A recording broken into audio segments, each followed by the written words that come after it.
RE Requiem is a game where you will make mind-blowing medical discoveries, experience the joys of working in childcare, and learn firsthand why Leon hides his ring finger in public.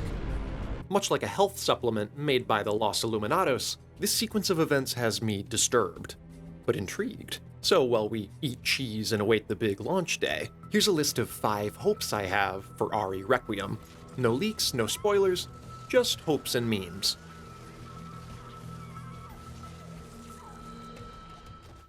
Stalker enemies have become a Nemesis-sized staple in the RE series. If your idea of a good time is being pummeled by large men in trench coats, then you, my friend, are in the right place. Requiem has already revealed a few Stalker enemies, but I get the feeling that they're hiding one more major antagonist to hunt us through the rest of the game. Why, you ask? Well, because someone needs to challenge Leon's absurd power level. This guy is chewing through opponents like a wisecracking Kratos, so he needs some kind of new threat to inject some fear and tension into his gameplay sections. My hope is that we encounter a Stalker enemy so horrifying and powerful that it puts even Leon on the back foot.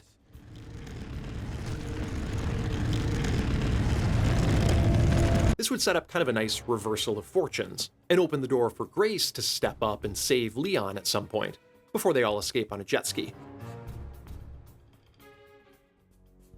From heaving masses of cellulite to grandmas made of mold, Resident Evil has a wide cast of unique villains. The only trouble is, almost none of them survive their walk down the red carpet. For years, we've been missing a big antagonist to push the series forward, ever since Albert Wesker's day at the hot spa.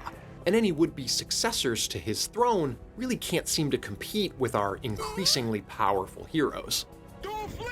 Now, Requiem's villain of the week seems to be Victor Gideon, and personally I think he's destined for great things.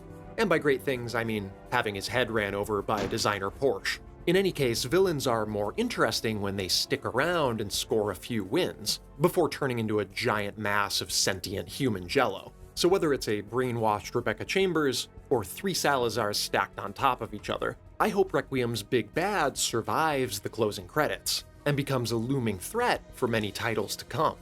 Or, dies in a free DLC 10 months later. Branching story paths used to be a major element of the early RE titles, where your in-game decisions could impact which enemies, areas, and endings you'd see. Years later, RE7 took a crack at this mechanic with a peculiar ethical dilemma. And so what better time than now to jump back into this idea, and make the series canon just a little more confusing. Multiple paths and outcomes encourage replayability, and add an element of doubt to which events actually happen in the game, which is great fuel for community discussion and respectful disagreements. RE9 should introduce a wide range of narrative and lore mysteries, and if we had branching story paths, that would add even more depth to these unknowns, until Capcom kills all of our theories with an Ada campaign. September 30th, 1998 is a day we'll never forget, mostly because Leon keeps saying it. It also marks the final night of the Raccoon City outbreak, a world-shaking event that RE9 borrows many elements from, including characters, environments, and potentially enemies too.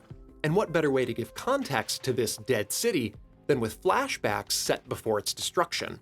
RE7 had this really cool narrative mechanic where you could enter and experience past events using videotapes. And this would be a perfect fit for RE9, set in a blasted ruin of a city full of buried secrets. Flashbacks would give us an interactive and creative way to explore RE9's story, which beats sifting through a giant pile of files. And we could even use this mechanic to explore the memories of key Outbreak characters, like Grace's mother, Alyssa, to see how they survived the blood-soaked streets of Raccoon. And as a bonus, maybe Capcom can repackage those assets into some kind of multiplayer game. Oh, you tell me. Outbreak Remake confirmed. In the world of Resident Evil, all men must die. Unless, of course, you're a main character. These walking deities have enough plot armor to survive basically anything. Okay, yeah, that one's pretty egregious. Sure, we've lost many allies along the way, but our central cast of characters is mostly intact, despite their rampant alcoholism and dubious career choices. I mean, hey, it's hard to fight monsters for 3 decades and come out unscathed. These are deeply wounded people, fighting an endless war well into their 50s. And a life like this can really only lead to one tragic outcome. Ark Thompson's my guy, don't kill him. Honestly, I'm conflicted about this one because it would be sad to lose one of our favorite characters, but the passing of major protagonists is important to keep the stakes high and make space for new characters and relationships. I think that's what they were trying to do with RE6 before they chickened out and kind of kept everyone alive, except for Pierce. Even the title of Requiem is a call of remembrance to the dead. So at some point in the story, we may need to swap out the keys to our fancy Porsche for a funeral coach.